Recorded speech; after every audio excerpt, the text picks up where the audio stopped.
now that I got all the wrestling stuff out of the way, I wanted to talk about what happened yesterday. So yesterday, a woman who's very upset with YouTube policies decided to go to the YouTube headquarters and commit heinous, violent acts, open fire, yada yada yada. There's a mentality that's out there and it's dangerous. That freedom of speech somehow means that everywhere you go online you can say whatever you want and face no repercussions for it, face no potential ramifications for the things you say, and that's simply not the case. Freedom of speech isn't even a thing in Canada. I'm in Canada, and we don't have freedom of speech. We have freedom of expression, but hate speech is not protected. So if I go out on a corner somewhere and I start spouting off about really offensive things, police will come and tell me to move along. Keep my mouth shut. And here we are with a woman who, at 39, of apparently Iranian descent, and I watched some of her stuff last night, and it was weird. And she was mad because they've been demonetizing her videos. And when she'd appeal them, she was told, we're not remonetizing that. And I kind of get it. And then she gets mad in some of the videos and she goes, well, they're not demonetizing Nicki Minaj, they're not demonetizing Miley Cyrus, they're not demonetizing. And I'm thinking, how do you know? You don't. You really don't. You don't know what's monetized and what isn't. And what they may have set behind an age gate, you just don't know. And when we as YouTubers start comparing ourselves to these people, it's dangerous. I produce videos for this channel. And I don't swear, and I don't swear I used to. I don't swear anymore in my videos because I don't want an advertiser to come across video of mine, see their ad, and then hear me and then go, well, that's not somebody that we would put any support behind or want our advertising to appear on his material. And then they contact YouTube, and YouTube's like, wow, yeah, no, Shannon's got some really crazy video ideas. Man, his language is just way out there. Yeah, you're right, we've got to demonetize this channel. And then it's gone. But that's the nature of the beast. That's how the whole thing works. I look at it as like a lot like kind of a television thing. If a TV show isn't profitable, if a TV show doesn't draw ratings, it's gone. Now on YouTube, your channel's not gone unless it violates terms of service and they pull it. But they do that immediately. So right now Alex Jones is talking about, I've been given a countdown that they're going to delete my channel in X amount of days. They don't do that. YouTube doesn't give you a countdown. It's just gone. You log on one day and you go, wait, my channel's gone? What happened? And then you got to fight with them to get it back. They don't give you a warning. That doesn't happen. Anyways, but there's a lot of crazy talk right now about censorship.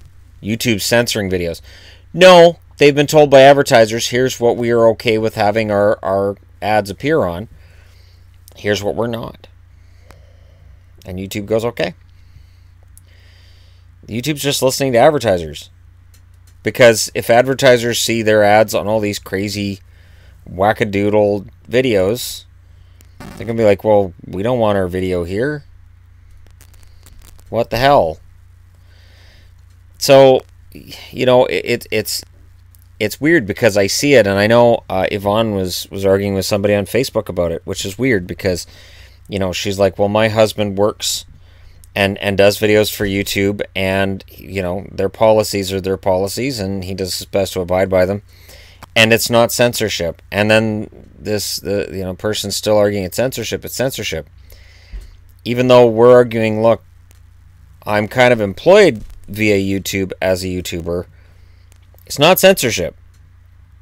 Censorship absolutely would be, we've deemed your video might upset people, so we're removing it. The ones they remove are the ones that they deem as being intentionally misleading, the ones that they feel are against terms of service. And terms of service are vague. I'll be the first one to say terms of service are vague, and it's upsetting. And I was upset myself at the way that they made them really vague, but it's them, it's their site. You know, we're on their server. We're very lucky, and it's something that was pointed out in an article I read not that long ago, with the amount of bandwidth that's used by videos getting uploaded to YouTube has to just be absolutely massive. Has to be just massive.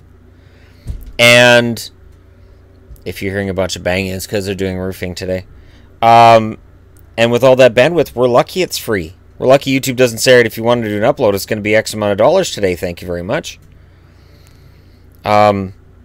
So, you know, there's a gratitude. It's funny because, you know, I watched videos by this woman, and they were badly made.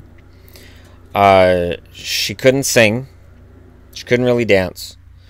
And yet, and this is part of the issue that YouTube creates via this platform, she clearly felt she was going to be a star. She clearly felt she was going to be a celebrity. That she was doing something wonderful. She had this green screen. She did all this video editing. She put tons of work into her videos. They just weren't very good. I prefer to do my videos the way I do them, which is stream of consciousness, and if something interrupts them and means I can't finish them, I got to start again from the start. So I don't use a green screen, because I think that of the channels that I watch, the only one that I think has a green screen is Russell Talk. Yeah, that's it for green screens. I mean, there's other ones that use footage and videos and such, but, you know, I do my channels the way that I do them, and it's been pretty successful for me to this point. And there are a lot of people who start up their YouTube thing with the idea of, I'm going to be a star. There's one girl I know. She's very attractive. She's funny-ish, and she wants to start her own channel, and she thinks she's going to be a success. I don't see it. But I know that she feels that, you know, she can be a star. And when I tell her about how well my channel's doing, she's like, oh, I'm going to do that too. And anytime people say that, I'm like, you know, it's not easy, and you need to have your own idea of what you're going to do and have a unique perspective. And then I ask people, well, what would you do? And it's either they mention something that's really common, and you can see a million different videos of that already, or something that I know it just won't work. Or I'm like, it's not going to work. My success was accidental, and I've pointed this out because people always ask me, how did you do this? How did you figure it out? Because my other channel is approaching 33,000 subscribers. How did you get there? I don't know, because I didn't intend to do it. I had no plans ahead of time that I was going to be a YouTuber. I just started filming videos, talking to a camera, and posting them online. And next thing I know, I got thousands of subscribers while I'm scratching my head saying, how the hell did this happen? This was not intentional. And I think that's part of the reason why it's worked. So when I see a woman like this who clearly had these ideas that she was going to be a star, all she needed was the right vehicle, and YouTube was going to make her a star. And as soon as she realized it wasn't working, and I have concerns. I do. I mean, and as a YouTuber myself, I have concerns about the lack of privacy I have sometimes, where people may assume that because they see me in public, because they watch my videos every day, that we're automatically friends. And I've always had pleasant exchanges with people. I haven't had anything creepy or anything like that, but I know that day's coming. I know it is. And it makes me nervous. I'll be honest, it makes me nervous. Being a YouTuber, it makes you very accessible, and it makes so that people see your day-to-day, and they feel like they know you, they feel like you're their friend, and then you see them in public, and remember, for me, I haven't seen these people, but they've seen me, so they walk up to me like, hey, how's it going? And I'm like, I don't know who you are. I don't know your name, I don't know where you live, I don't know anything about you. So this is the society that's been created via this site and just social media. So whenever people talk about I'm being censored, remember, they're probably just being demonetized. And that's not censorship. It's just YouTube doing what they feel they have to. And if you appeal and YouTube says, sorry, we looked at this and we can't monetize it, I've never had that happen. I've never had a video that I've appealed where YouTube's gone, sorry, we're not monetizing that. It might take them a day, 2 days to get back to me in some situations, but they've always said, all right, we looked at your video and it's okay. This one, for instance, if it gets flagged, may not. But that's okay too. Because sometimes just take pride in being on here. And just take pride in the work you do. And don't look for the whole fame thing. It's so weird. All right. Thank you guys very much for watching. Hit like and subscribe if you're browsing your way through. You just happened upon this video. And hey, here's to hoping that for those at YouTube headquarters that they're all right. My thoughts go out to them. And when I heard about this yesterday while I was at work, my heart kind of sunk. I was like, oh, crap. Because really, it takes just a couple wackadoodles to ruin it for the rest of us. So here's hoping that wackadoodle is just an outlier, completely and totally an outlier. Not everybody's going to be famous. I don't even consider myself famous at all. I don't even like the word fans. When people say, you got fans, I don't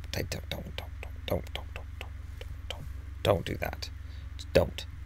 All right. But thank you guys for watching. I'll talk to you again soon.